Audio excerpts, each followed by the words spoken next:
No mocking the computer lady. All right. Getting things in order. Evaluators, are you in a nice spot? You're getting there. Timer, click, clear. All right. Max, what is your topic? Is animal experimentation justified?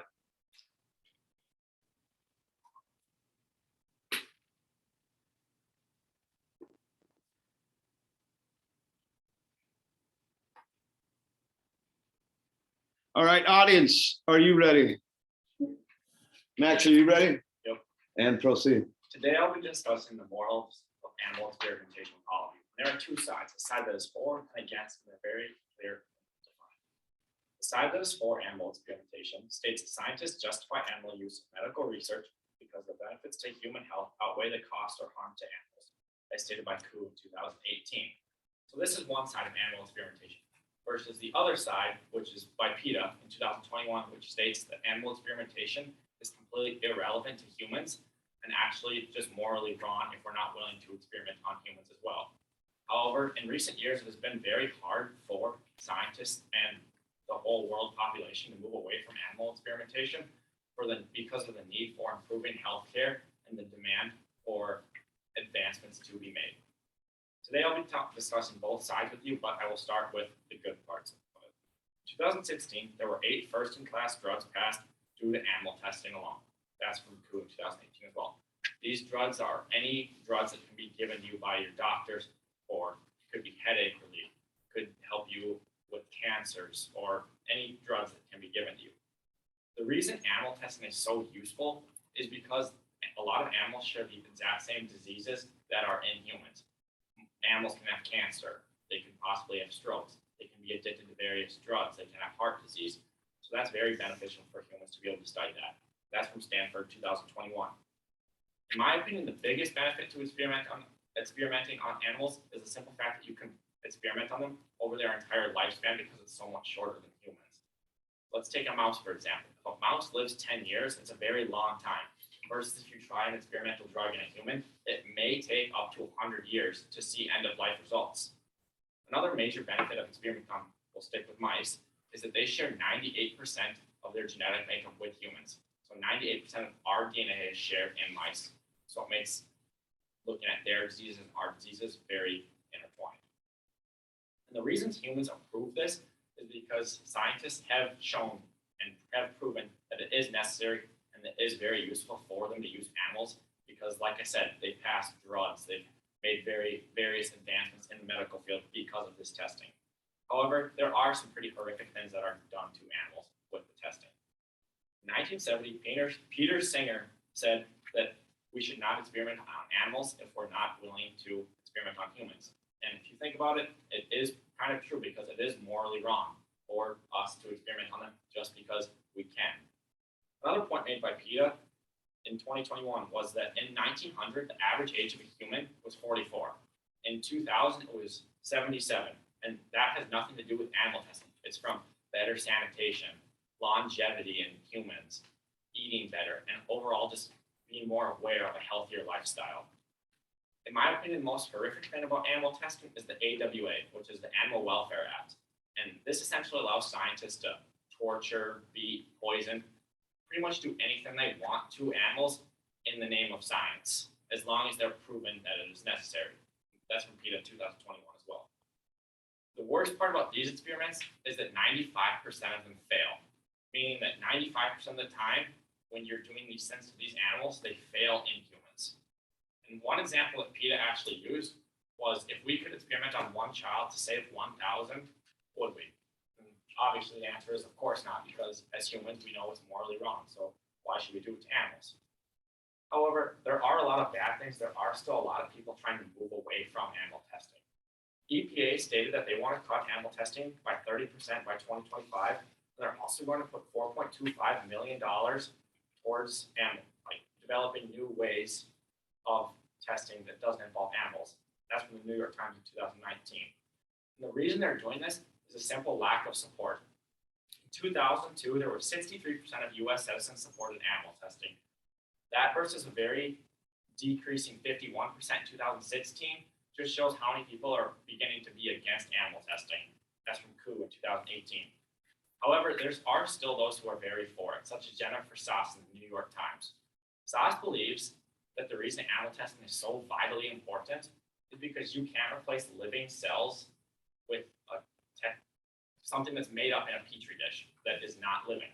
And that makes sense. Overall, there are a lot of benefits that have come from animal testing, as history has proven. Scientists have proven that animal testing is very necessary. But as the US and the world begins to improve technologically and morally, should we remove animal testing? Thank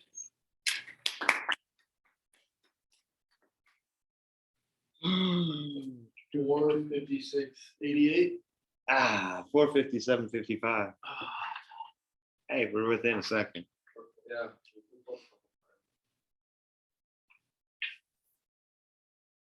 457.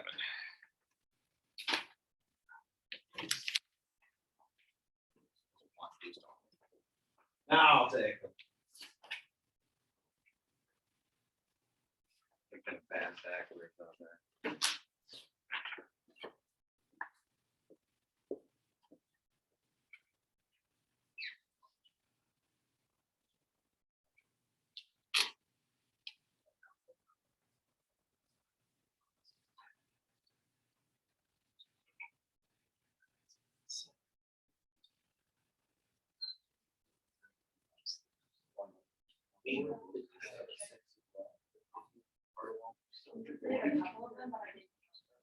Every time, if you count it, there's more.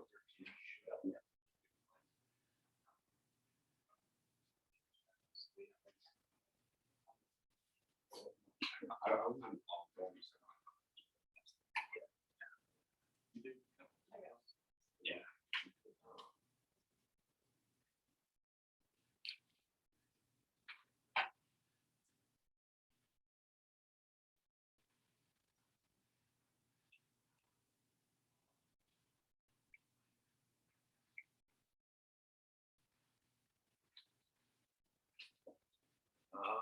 What you get, everybody is all technically correct.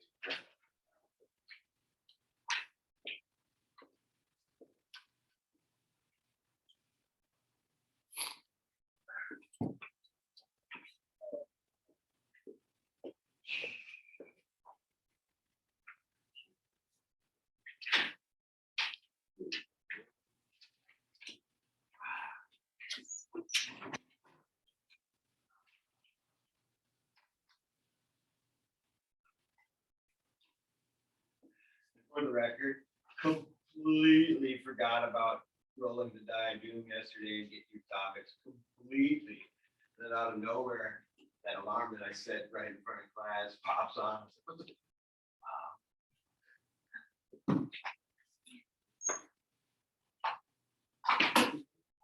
Thank you for everybody getting back to me as well yesterday. Yeah, sorry I didn't get right away. Yeah, I was in church. And then I looked at your email again. You were like, get back to me. And it was like 11:30. I was like, crap. I didn't answer until like 2:15.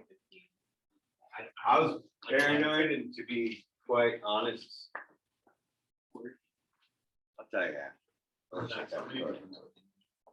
4 different, but it's used one.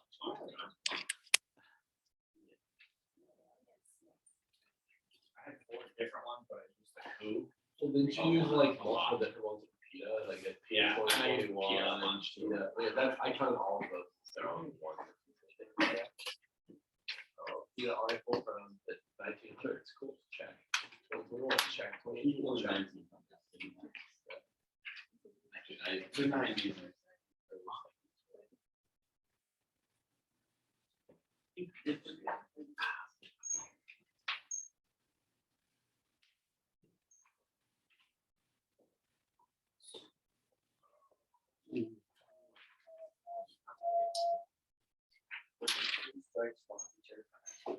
So 3 strikes law deter crime.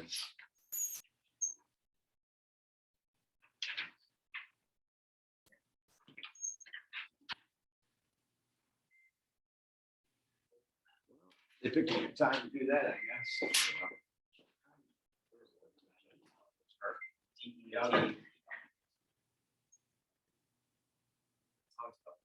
Sure. Full organizational. I write topical first. Or you should roll both.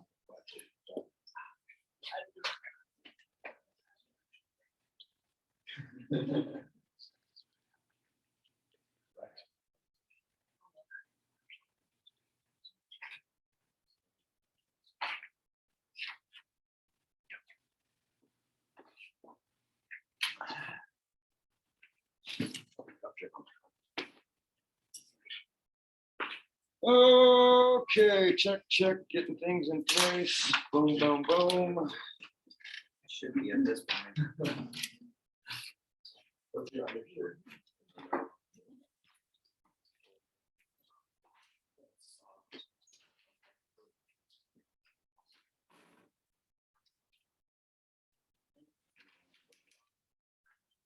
All right, audience, are you ready?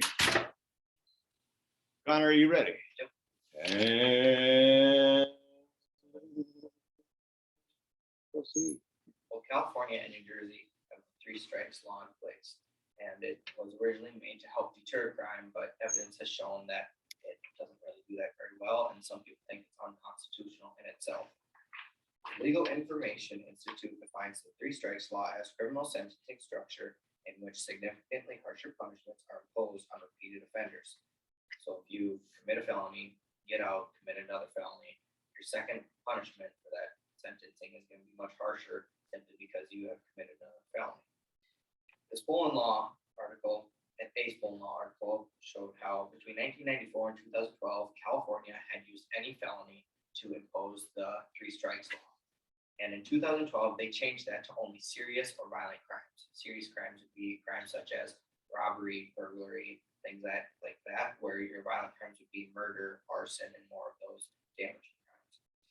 And they went on to say how the 3 strikes law would work in California. Your first strike is a normal sentencing where you go to court, serve your sentence, and whatever, your normal sentence, get out. Your second strike, however, you get 0 probation and you have to serve a minimum of 80 to 85% of your sentence, which compared to other sentencing structures is a bit unusual because in a lot of sentencing structures, you can reduce your sentence by 50% on good behavior. And on your third strike, you have to serve a minimum of 25 years and sometimes up to a life in prison with no parole at all. According to Poland law, courts can release defendants early. However, Legal Information Institute said how the Supreme Court stated that it only happens in exceedingly rare and extreme cases. So it would have to be a very minor crime given for a life sentence, and it, like I said, be really rare. And it doesn't happen very often when people can successfully appeal their life sentence for 25 years or however long it may be.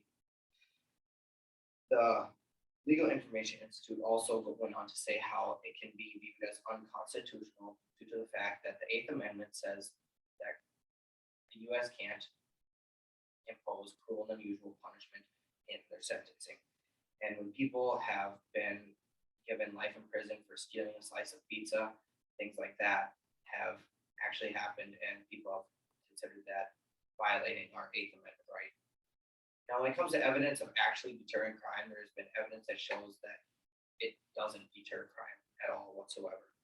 And what it comes down to is that a lot of these crimes, a lot of these violent and serious crimes happen in the heat of the moment. It's nothing that people usually pre-plan.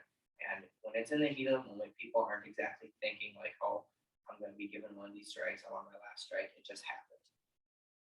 An ACL article stated that the American Bar Association reported only 3 million out of 34 million, or roughly 8.8% of serious crimes had ended in arrests. Now, this basically shows how, though there are a lot of crimes that happen, it doesn't even make people not want to commit crime. It just goes to show how, like I said, they happen in the heat of the moment, and people don't necessarily want to, aren't thinking about strike or whatever strike they're on. There's also been a correlation to alcohol consumption and earnings that have correlated to crimes more than anything else, not people being in fear of their strikes.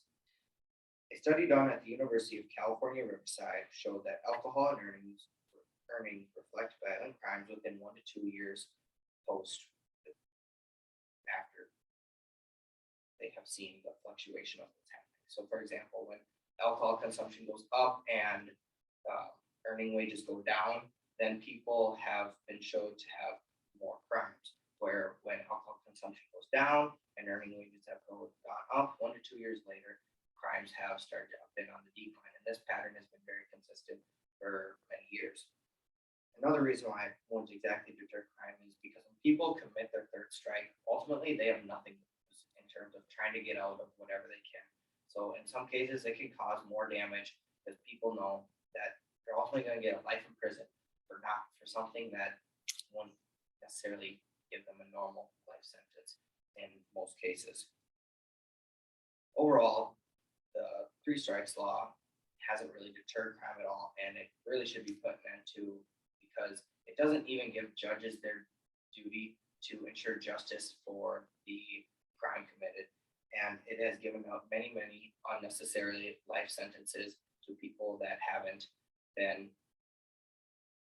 people who haven't committed severe enough crimes in those situations. Overall, the 3 strikes law was trying to deter people from crime in terms of trying to scare them away, but it hasn't, and there's been a lot of evidence that shows that. Thank you. 1199. I stopped a little late. Thank you for getting through that. That speech line, random thing.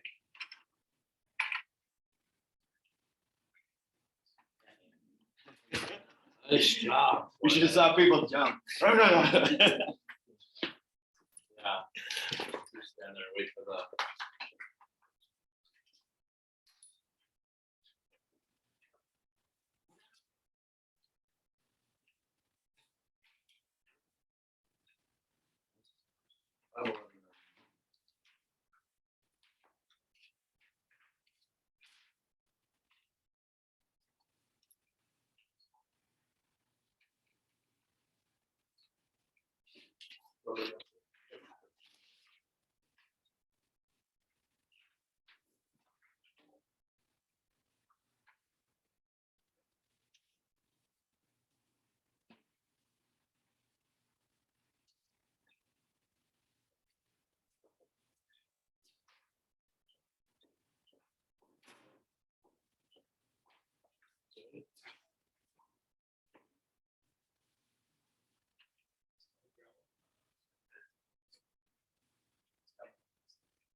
All 3 of us got the one we want. Really? Yeah.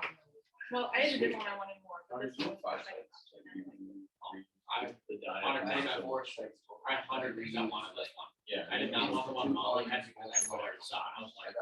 I was like, I wouldn't care, but As I was selecting your speeches, my girlfriend was sitting there right next to me, and she felt like she had to weigh in. Like, 3 strikes, turn down, how come we put it in district? All right, Like a little impromptu speech. right. Wow, she's very open to like stuff, so. Thank you. So then we need. That is all I need. Yeah, no cards afterwards. Yes, I need to get rid of I was like, did you get rid of me? You have to tell me I'm not.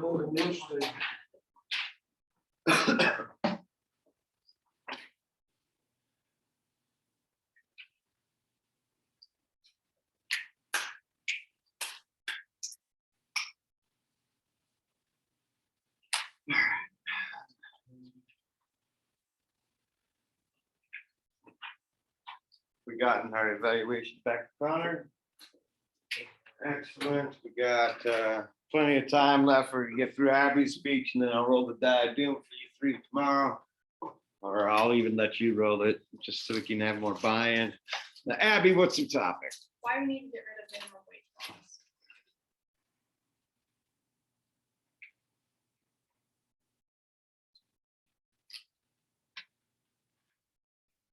All right. Audience, are you ready? Yep. Abby, are you ready? And proceed. National minimum wage laws were created in 1938 and have been raised and lowered over 20 times in the past 83 years, says Legal Information Institute. However, the last time minimum wage laws were changed was in 2009. And if you compare the value of the US dollar from 2009 to what it is today, it's increased by 130%. So right off the bat, that just shows how inconsistent the national minimum wage laws are in comparison to what the US dollar is worth. This and many other things are why we need to get rid of minimum wage laws. They're only affecting a small percentage of the population. They're actually leading to more job loss than job opportunity. And having a lower paying job at entry level is actually really good for our economy. Now, when I say that minimum wage laws only affect a small percentage of the population, I mean it. According to the Bureau of Labor Statistics in 2021, only 1.5% of all hourly paid workers are making at or below the federal minimum wage of $7.25 per hour. On top of that, according to the United States Census Bureau in 2021, over 11% of the United States population is living below the line of poverty.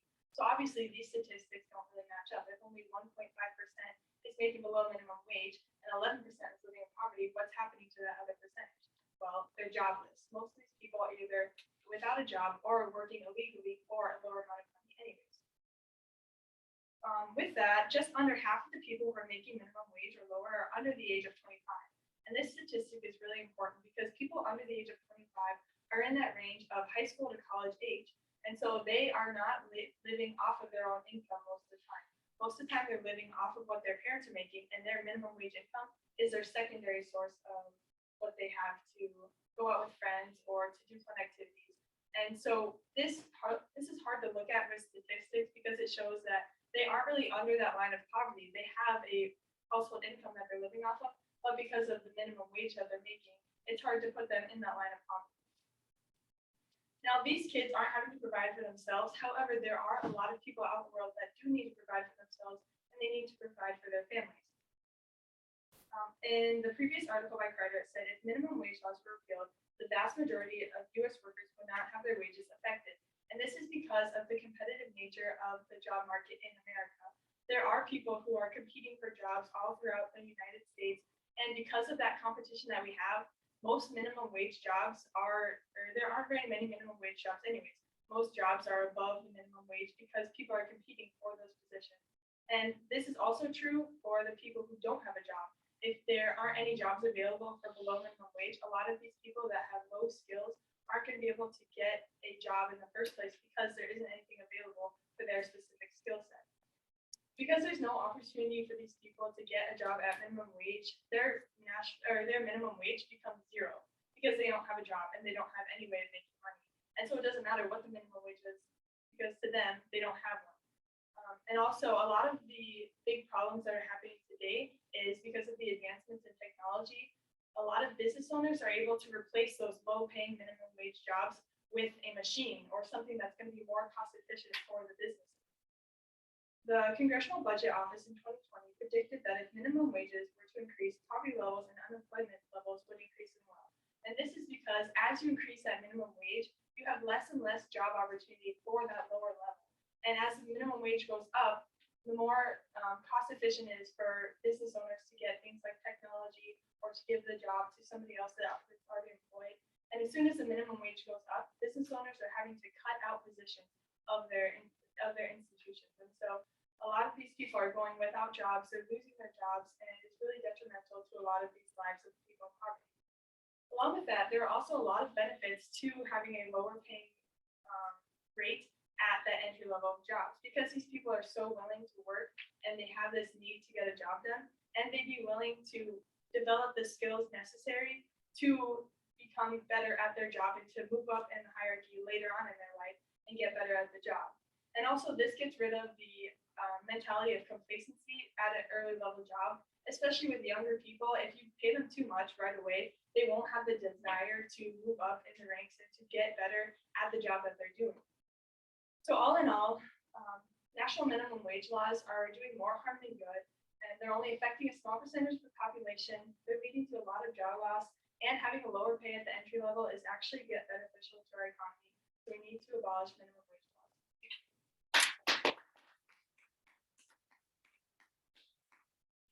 48, 66. 449, 68. 449. BJ's not, he's gonna have it right on the money.